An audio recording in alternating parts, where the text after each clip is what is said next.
Welcome to panel learn school. बच्चों, आज हम पढ़ेंगे कक्षा 1 की क्लास में चैप्टर 11 जिसका नाम है पतंग। पतंग का नाम देखा आपको याद आ गई होगी क्या? मकर संक्रांति है ना। पतंग कब उड़ाते हैं हम? जनवरी महीने में 14 जनवरी को पतंग उड़ाते हैं।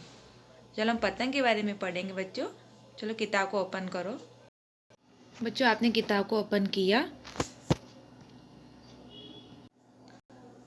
बच्चों, इस कविता में पतंग कविता है। पतंग कविता में सोहनलाल द्विवेदी द्वारा लिखी गई है। इस कविता में कवि ने पतंग के गुणों को बताया है। कवि कहता है कि पतंग आसमान में सर सर सर सर फर फर फर फर करके उड़ती है। एक पतंग दूसरी पतंग को काटती हुई आकाश में खूब सैर सपाटा करती है।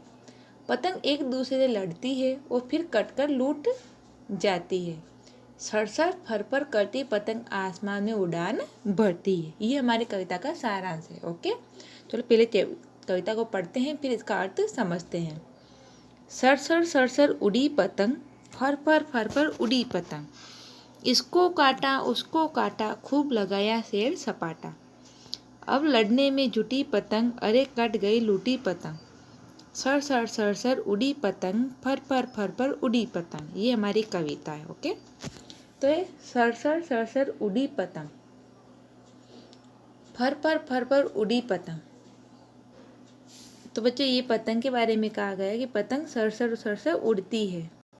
बच्चों, इस यहाँ पर पतंग की विशेषता को वर्णन किया गया है। बताया गया कि आकाश में सरसर फर करती पतंग उड़ रही है। सभी पतंग एक दूसरे को काटती हुई आकाश में खूब सैर सपाटा करती है। फिर है, अब लड़ने में जुटी पतंग, अरे कट गई लूटी पतंग। सरसर सरसर उड़ी पतंग, फर पर उड़ी पतंग।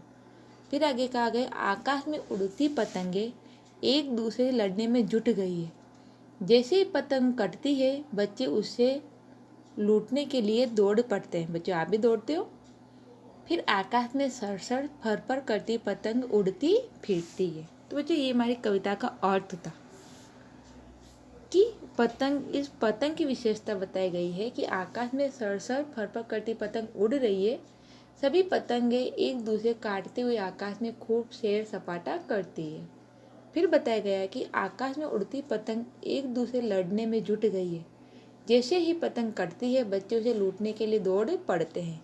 फिर आकाश में सरसर फर करती पतंग उड़ती फिरती है।